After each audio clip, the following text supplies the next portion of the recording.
नमस्कार दोस्तों, स्वागत है आपका आज के मुख्य समाचारों में। दोस्तों यहां पर आपको देखने को मिलेंगी सुबह से लेकर शाम तक की तमाम बड़ी खबरें, मुख्य समाचार, ब्रेकिंग न्यूज अपडेट्स के रूप में। तो दोस्तों आप सभी लोगों से रिक्वेस्ट है इस वीडियो को ज्यादा से ज्यादा लाइक और शेयर करें।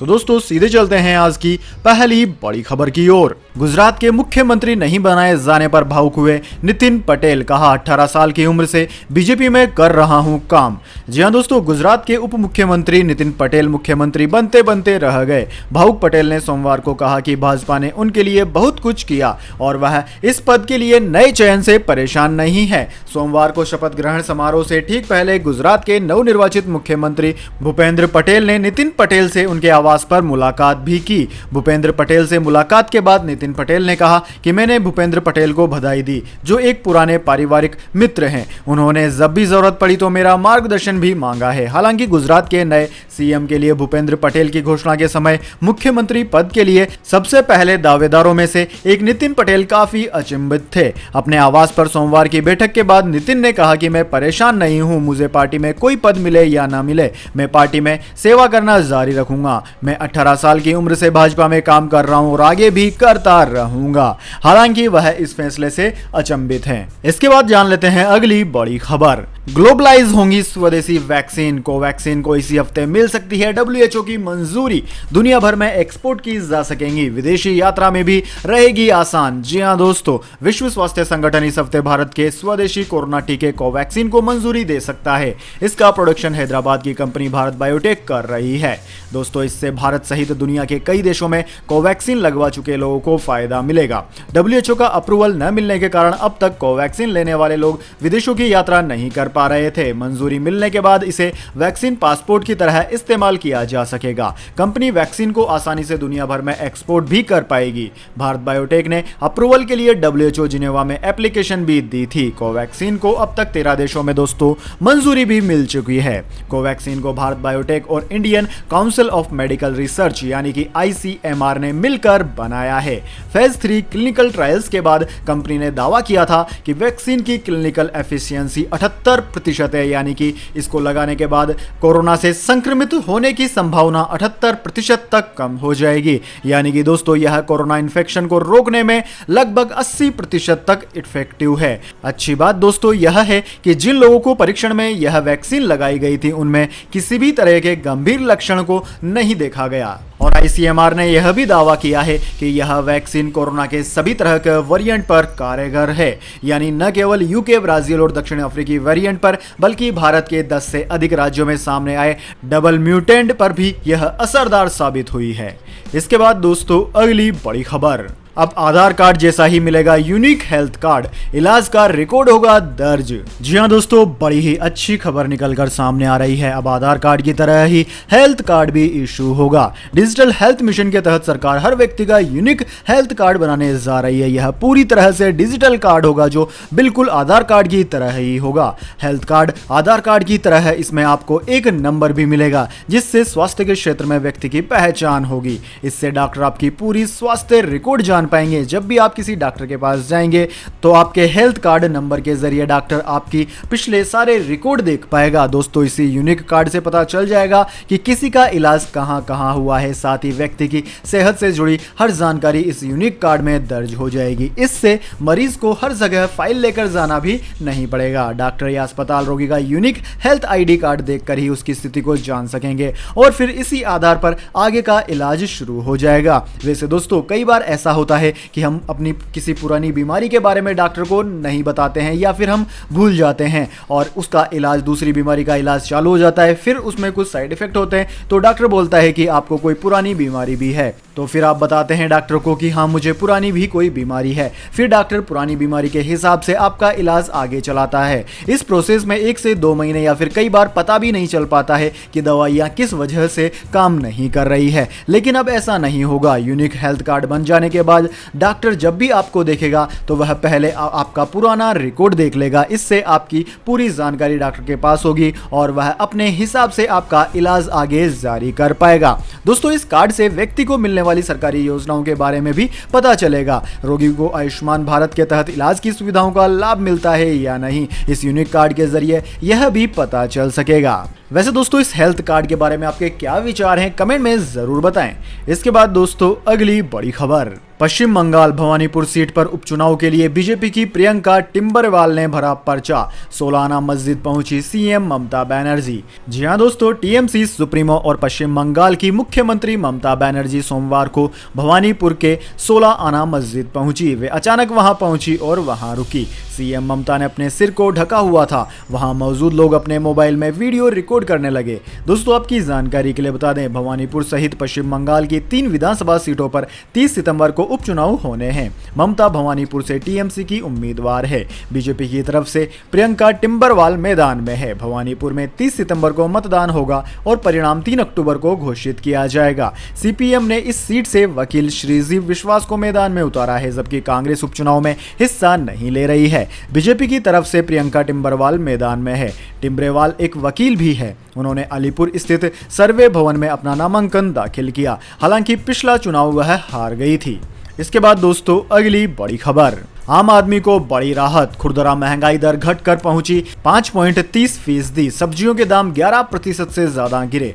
जी हां दोस्तों, कोरोना वायरस महामारी के बीच आम आदमी पार्टी और सरकार को महंगाई के मोर्चे से अच्छी खबर मिली है। राष्ट्रीय सांख्यिकी कार्यालय की ओर से जारी आंकड़ों के मुताबिक खुरदरा महंगाई दर में और कमी हो गई है। आंकड़ों के मुताबिक अगस्त 2021 में खुरदरा महंगाई दर 5.5% रही, जो जुलाई 2021 में 3 महीने के निचले स्तर पर पहुंचकर 5.59% हो गई थी। वहीं दोस्तों, अगस्त 2020 के दौरान आपूर्ति श्रृंखला में अड़चनों के कारण देश में खुरदरा महंगाई की दर 6.69% पर पहुंच गई थी। अगस्त 2021 में खाद्य वस्तुओं के दाम में कमी के कारण खुरदरा महंगाई दर लगातार दूसरे महीने रिजर्व बैंक ऑफ इंडिया के लक्ष्य के भीतर ही रही है। दोस्तों, इससे आटा, दाल, चावल, सब्जियां आदि चीजों में थोड़ी बहुत सस्ताई देखी जा रही है। इसके बाद दोस्तों, अगली बड़ी खबर। सरकार खोलेगी किराना स्टोर की चेन। युवाओं को रोजगार देने के लिए आई हर हित स्टोर स्कीम। जी हां दोस्तों, युवाओं को स्वरोजगार के प्रति प्रोत्साहित करने के लिए हरियाणा में पहले चरण में ग्रामीण इलाकों में 1500 और शहरी क्षेत्रों में 500 किराना स्टोर 2 अक्टूबर को खोले जाएंगे। ये स्टोर पिछले महीने मुख्यमंत्री मनोहर लाल खट्टर के द्वारा शुरू की गई योजना के तहत खोले जा रहे हैं। दोस्तों, इसी योजना के तहत हर हित नाम से किराने की दुकानों की चेन खोली जा रही है। Haryana agro industries Corp limited के प्रबंधक निर्देशक रोहित यादव ने कहा कि 80% साइट सर्वे किया जा चुका है और दुकानें स्थापित करने के लिए साइट तैयार है। उन्होंने कहा कि इस योजना के प्रति युवा उद्यमियों के उत्साह को ध्यान में रखते हुए निगम द्वारा हर गांव में हर हित रिटेल स्टोर खोलना सुनिश्चित किया जाएगा, ताकि उचित मूल्य पर उच्च गुणवत्ता वाली खाद्य सामग्री उपलब्ध कराई जा सके। उन्होंने कहा कि पहले चरण में 2000 हर हित स्टोर और बाद में 3000 और स्टोर खोले जाएंगे। इन स्टोर्स पर उपभोक्ताओं को समय समय पर 5 से 50% तक छूट पर भी 50 कंपनियों से बेकरी, फूड, होम केयर और पर्सनल केयर सहित top fast moving consumer goods products मिलेंगे। इस योजना के तहत राज्य सरकार स्टार्टअप, MSME, FPO, सरकारी सहकारी संस्थाओं और स्वयं NGO को अपने व्यवसाय को बढ़ावा देने के लिए एक मंच प्रदान भी कर रही है। इसके बाद दोस्तों, अगली बड़ी खबर। सरकारी कर्मचारियों के लिए बैंक ने पेश किया खास salary plus account scheme. Free में मिलेंगे 1 करोड़ तक के बेनिफिट्स। जी हां दोस्तों, आपने बिल्कुल सही सुना। सरकारी कर्मचारियों के लिए बड़ी खुशखबरी है। बैंक ऑफ इंडिया ने सरकारी कर्मचारियों के लिए खास स्कीम लॉन्च की है। बैंक ने कर्मचारियों के लिए खास सैलरी प्लस अकाउंट स्कीम पेश कर दी है। इसके तहत कर्मचारियों को फ्री में 1 करोड़ रुपए तक बेनिफिट्स मिल सकता है। बैंक ऑफ इंडिया ने अपने आधिकारिक ट्वीट कर यह जानकारी दी है। दोस्तों, बैंक ऑफ इंडिया यानी कि BOI की तरफ से अपनी वेबसाइट पर दी गई जानकारी के अनुसार BOI salary plus account scheme के तहत 3 तरह के सैलरी अकाउंट की सुविधा दे रहा है। ये स्कीम पैरामिलिट्री फोर्स, केंद्रीय और राज्य सरकार के कर्मचारियों, यूनिवर्सिटी, कॉलेज और पब्लिक सेक्टर अंडरटेकिंग या प्राइवेट सेक्टर के कर्मचारियों के लिए है। इसलिए सैलरी अकाउंट को मेंटेन करने की झंझट नहीं होती है। यह सुविधा केवल सैलरी अकाउंट में ही मिलती है। दोस्तों, bank of India salary plus account scheme में ग्राहकों को कई सुविधाएं मिलती है। इस स्कीम के तहत सैलरीड अकाउंट वाले वाले ग्राहकों को बैंक 30 लाख रुपए तक का एक्सीडेंटल डेथ कवर देता है। बैंक के ट्वीट के अनुसार सैलरी अकाउंट होल्डर को 1 करोड़ रुपए तक का फ्री एयर एक्सीडेंटल इंश्योरेंस भी दिया जा रहा है। इसके अलावा भी कई सारी सुविधाएं हैं जो कि इस स्कीम के तहत बैंक ग्राहकों को मुहैया करवाई जा रही है।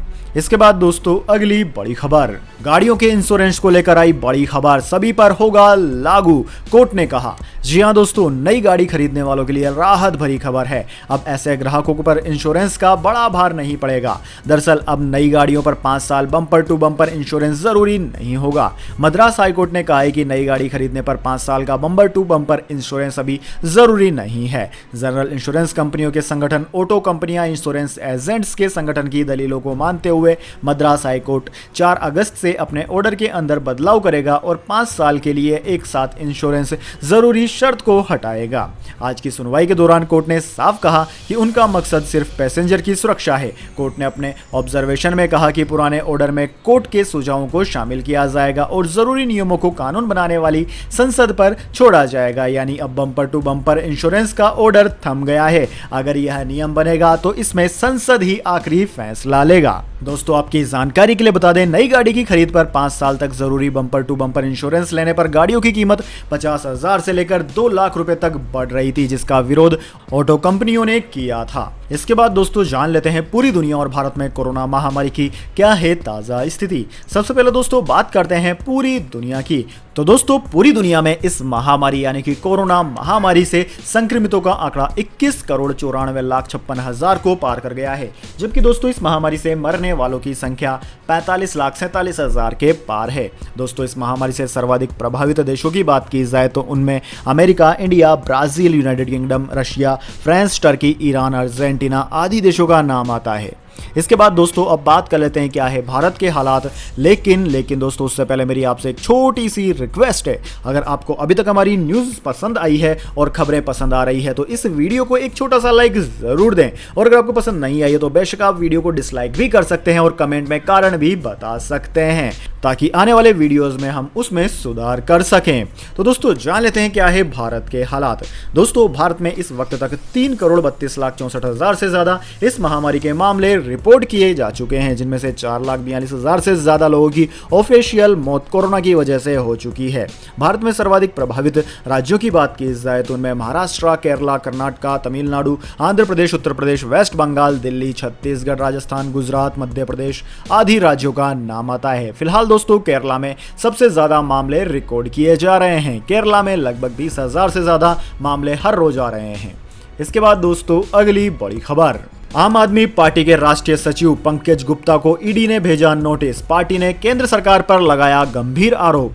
जी हां दोस्तों, परिवर्तन निर्देशालय यानी कि ईडी ने आम आदमी पार्टी के राष्ट्रीय सचिव पंकज गुप्ता को मनी लॉन्ड्रिंग एक्ट के तहत पूछताछ का नोटिस जारी किया है। पंकज गुप्ता को 22 सितंबर को पूछताछ के लिए ईडी मुख्यालय बुलाया गया। यह पूछताछ उनसे आम आदमी पार्टी के पंजाब से विधायक रहे सुखपाल सिंह खेरा के मामले में की जा रही है। आम आदमी पार्टी ने इस नोटिस पर केंद्र सरकार की जमकर खिंचाई की, तो उधर बीजेपी ने आम आदमी पार्टी पर प्रहार करते हुए कहा कि यदि कुछ गलत नहीं किया है तो नोटिस से डर कैसा। परिवर्तन निर्देशालय यानी कि ईडी के सूत्रों के मुताबिक पंजाब से आम आदमी पार्टी के पूर्व विधायक सुखपाल सिंह खेरा पर पिछले दिनों छापेमारी की गई थी। यह छापेमारी मादक पदार्थों की तस्करी, अवैध पासपोर्ट और मनी लॉन्ड्रिंग से संबंधित थी। इस मामले में पंजाब की जेल में बंद कुछ कैदियों पर भी छापेमारी की गई थी। इस छापेमारी के दौरान ईडी को पता चला था कि सुखपाल सिंह खेरा के पास $1 लाख आए हैं और खेरा ने अमेरिका से यह धन आम आदमी पार्टी के लिए चंदे के तौर पर लिया था। ईडी सूत्रों के मुताबिक अब तक की जांच के दौरान यह स्पष्ट नहीं हो पाया है कि यह रकम किसने और क्यों दी।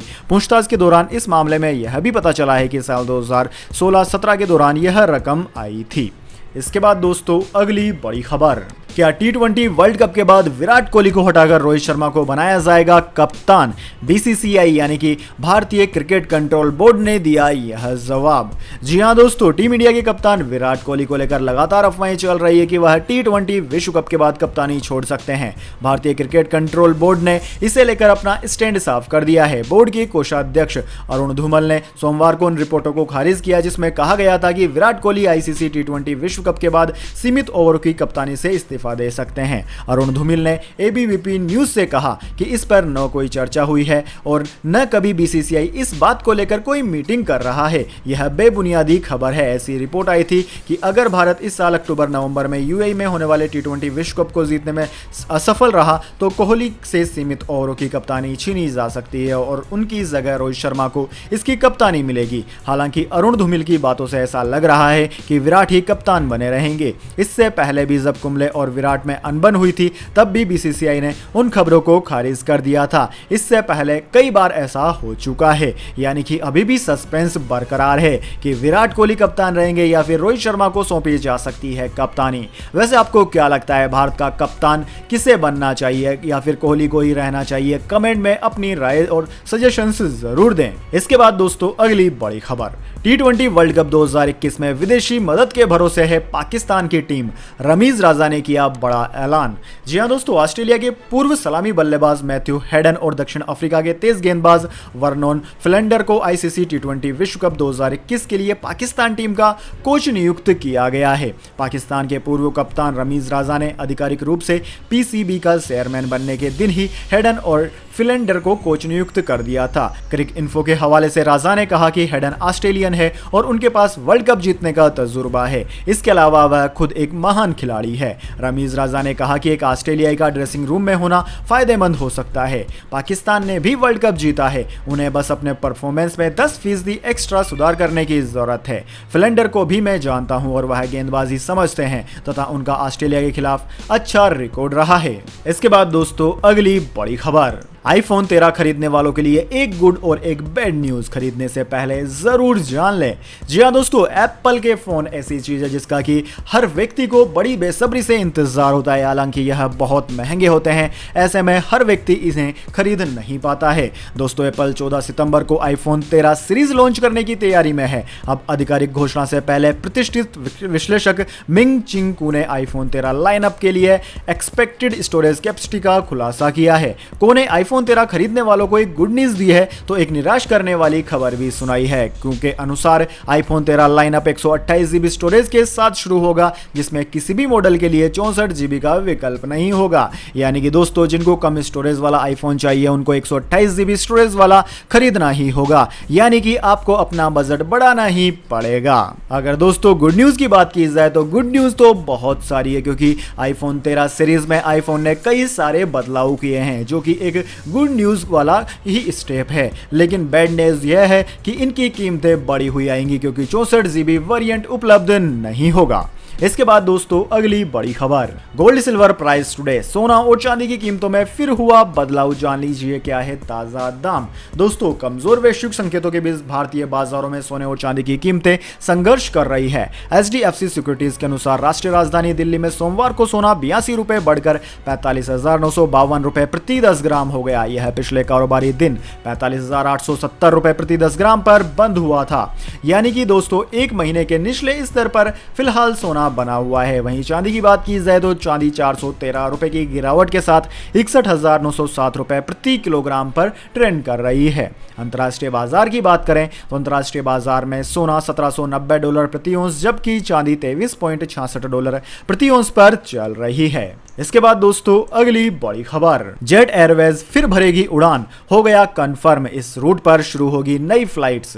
जी हां दोस्तों, आसमान से जमीन पर आई अब फिर आसमां की ओर। जेट एयरवेज की उड़ान का इंतजार खत्म हो गया है। कंफर्म हो गया है कि एयरलाइन जल्द ही रनवे पर फिर से दिखाई देगी और आसमान में उड़ती भी दिखाई देगी। एयरलाइन ने उड़ान की तैयारी शुरू कर दी है। 2022 की पहली तिमाही में कंपनी फिर से फ्लाइट ऑपरेशंस शुरू कर सकती है। कंपनी के नए मैनेजमेंट जालान कार्लोक कंसोर्शियम ने ऐसी उम्मीद जताई है। नए कंसोर्शियम ने सोमवार को एक बयान जारी करके ऐलान किया कि एयर ऑपरेटर सर्टिफिकेट के साथ उसकी प्रक्रिया जारी है। इस प्रक्रिया में रिवैलिडेशन किया जाना है। कंसोर्शियम संबंधी अथॉरिटी के साथ बात कर रहा है। इसमें एयरपोर्ट पर स्लॉट एलोकेशन, जरूरी एयरपोर्ट इंफ्रा और रात की पार्किंग जैसे मामले शामिल हैं। यानी कि जल्द ही जेट एयरवेज भी अब हवाओं में उड़ानें भरता दिखाई देगा। आपकी जानकारी के लिए बता दें, जेट एयरवेज 2 साल पहले बंद हो गया था।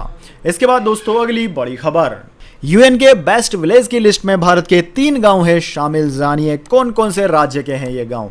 जी हाँ दोस्तों, शहरों की चांदनी से इतर गांव में जीने का सुख हर किसी को नसीब नहीं होता है। भारत कई चीजों में दुनिया में आगे बढ़ रहा है, ऐसे ही भारत के कुछ गांवों ने भी किया है, दुनिया में अपना नाम कमाया है। दरअसल दोस्तों, United Nations World Tourism Organization award के लिए भारत के 3 गांवों को नॉमिनेट किया गया है। जानकारी के अनुसार इन तीनों गांवों में तेलंगाना का पोंचमल्ली, मेघालय का कोंगथोंग गांव के साथ मध्य प्रदेश के लाथपुरा घास का नाम भी शामिल किया गया है।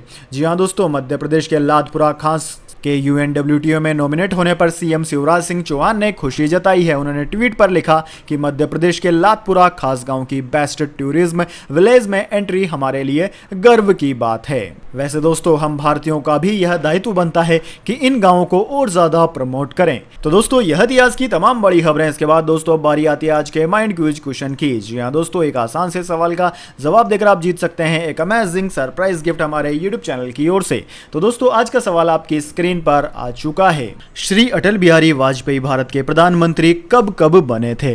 जी हाँ दोस्तों, अगर आप जानते हैं इस सवाल का जवाब तो जल्दी से कमेंट बॉक्स में लिख दीजिए। अगर दोस्तों आपका जवाब होता है एकदम सही और आप चुने जाते हैं लक्की विजेता के रूप में, तो आपको मिल सकता है एक अमेजिंग सरप्राइज गिफ्ट हमारे यूट्यूब चैनल की ओर से। तो दोस्तों जल्दी से अपना उत्तर कमेंट बॉक्स में लिख दीजिए, वीडियो को लाइक कर लीजिए और चैनल को सब्सक्राइब करके बेल आइकन भी दबा लीजिए। धन्यवाद। वंदे मातरम। जय हिंद, जय भारत।